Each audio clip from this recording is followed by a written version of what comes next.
Hello, everyone. Welcome to Celsius 233, your go-to place for fiction book summaries. Today, we will embark on a journey through A Graveyard for Lunatics by Ray Bradbury. Ray Bradbury's A Graveyard for Lunatics, Another Tale of Two Cities, 1990, is the second book in the Crumley Mysteries series. Following death is a lonely business.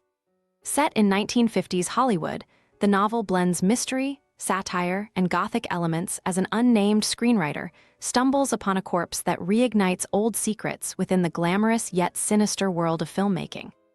Bradbury's vivid storytelling uncovers the surreal interplay of fantasy and reality in the golden age of Hollywood, all while delving into themes of memory, artifice, and the haunting past.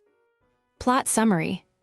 On a Halloween night in 1954, a young screenwriter, enchanted by the magic and mystery of Maximus Film Studio, finds himself at the boundary between two cities. On one side lies the world of cinema, alive with sets and actors, and on the other stands Green Glade Cemetery, a resting place for the dead. The narrator receives an anonymous note inviting him to the graveyard at midnight with a promise of revelation. He ventures there and encounters a grim and startling sight: a man frozen atop a ladder leaning against the graveyard wall, poised as if in mid-flight but struck down by death. When the body falls, he recognizes the face as James Charles Arbuthnot, a former Hollywood mogul who had reportedly died in a car crash decades ago. Terrified yet intrigued, the screenwriter rushes back to the studio, unsure of whether the night's events were real or an elaborate joke. He confides in his friend Roy Holdstrom, a special effects artist who shares his passion for the surreal and the macabre. Together, they decide to investigate the mysterious appearance of Arbuthnot's body and its connection to the cemetery, the studio, and the whispered secrets of Hollywood's past. The next morning, the cemetery shows no signs of the body or the ladder. Still, the screenwriter's discovery unsettles the studio's eccentric inhabitants. Among them is Fritz Wung, a flamboyant and exacting film director with a sharp tongue and an eye for drama, and Manny Labor, the no-nonsense studio head trying to keep order amidst the chaos. Both men dismiss the screenwriter's tale, but their unease hints at a buried truth. The mystery deepens when the pair spots a black hearse quietly entering and leaving the studio grounds, carrying what appears to be a coffin. They follow its trail, weaving through the studio's labyrinth of backlots and warehouses, and discover a coffin in the carpenter's workshop. Inside lies not a decayed corpse, but a wax figure bearing Arbuthnot's likeness. As rumors swirl around the studio, the screenwriter and Roy uncover more peculiarities. Arbuthnot, once a charismatic and influential figure, had been the heart of Maximus Films until his tragic death. Now, his resurrection, real or staged, seems to stir old tensions and anxieties among those who knew him.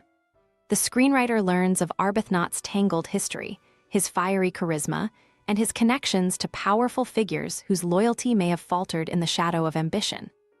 The narrator's investigations begin to attract the wrong kind of attention. Strange figures shadow him on the studio grounds, and cryptic warnings arrive in his office. He persists, driven by a mix of curiosity and the thrill of uncovering hidden stories. He begins to suspect that Arbuthnot's death was not an accident, but part of a larger conspiracy tied to Maximus Films' turbulent past. As he digs deeper, he unearths old feuds, jealousies, and secrets among the studio's key players, many of whom had reasons to resent Arbuthnot's towering influence. Roy, meanwhile, delves into his creative world, sculpting monsters and imagining terrors for the screen, yet he remains a steadfast ally.